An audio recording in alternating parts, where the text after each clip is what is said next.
This was published May the 31st, put up by Fox News, written by Christina Dugan Ramirez, Ramirez. Title: Steve Irwin's widow, Terri, is comfortable not dating, but admits she's desperately in love with a celebrity. Steve Irwin died in 2006 after sustaining an injury from a stingray. I used to love watching his show.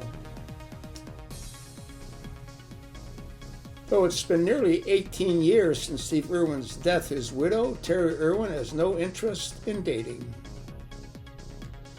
In a recent interview with US Week, Irwin explained why she doesn't plan on sparking up a romantic relationship with anyone anytime soon, and revealed she's completely comfortable being on her own for the rest of her life.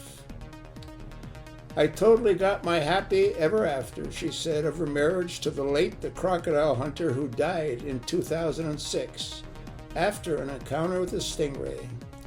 And while there are a lot of wonderful men in the world, can you see another Steve Irwin? I just can't. It'd be like, I love that you're a librarian and decimal systems is cool, but I gotta jump a crocodile and do that, forget that. See a photograph of her with Steve when he was alive. This was taken in 1992. "I had the best marriage in the whole world for 14 years, and I'm very comfortable with the person I see in the mirror," she told the outlet. "So I'm okay to be on my own now, and I'm lonely for Steve, but I'm not a lonely person, so I'm very lucky." Though she's sworn off dating, she did admit to having a certain celebrity crush. "I am in love with Russell Crowe desperately, but we all are," she said, while referencing her children, Bindi, 25, and Robert, 20. "We've been friends for decades, and he's just the most wonderful human being. Makes me laugh, but no, he's got a delightful girlfriend, Brittany, and is doing amazing things." Steve Crowe is incredibly fat.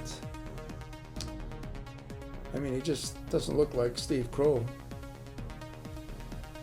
Not the Steve Crowe that I saw in countless movies. Terri and Steve met in 1991, and she tied the knot in June 1992 after dating for 8 months. The duo filmed a pilot episode of their popular show, The Crocodile Hunter, on their honeymoon, and went on to the co-star on the show for 5 years. I used to watch The Crocodile Hunter. "I think if I hadn't met Steve, I probably would never have married," Terri told Entertainment Tonight in 2015. "So that's how unique our relationship was. And I think for other people who have lost someone and have loved again, it's a beautiful thing, but it's just not really on my horizon." In 2021, the conservativist shared a touching post on Twitter after her daughter Bindi welcomed her first child with husband Chandler Powell. See a photograph back in 2016 with Steve and the 2 kids and his wife. "Love is not a big enough word. My heart is so incredibly happy, and I know that Steve would be beyond proud," Terri tweeted. "Grace is the next generation to continue his mission and message of conservation. She chose her parents wisely. Bindi and Chandler are already the best parents ever." Ahead of the praise, Bindi introduced her daughter to the world and revealed her name as Grace Warrior Irwin Powell, a nod to Bindi's late father. "Our graceful warrior is the most beautiful light. Grace is named after my great-grandmother and relatives in the Chandler family dating back to the 1700s. Her middle name, Warrior Irwin, are a tribute to my dad and his legacy as the most incredible wildlife warrior," Bindi wrote on Instagram at the time.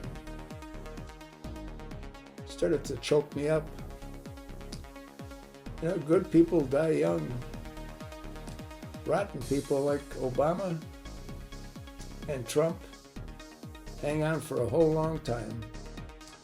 I'll attach the link. Look at it, pass it along, and thanks for listening.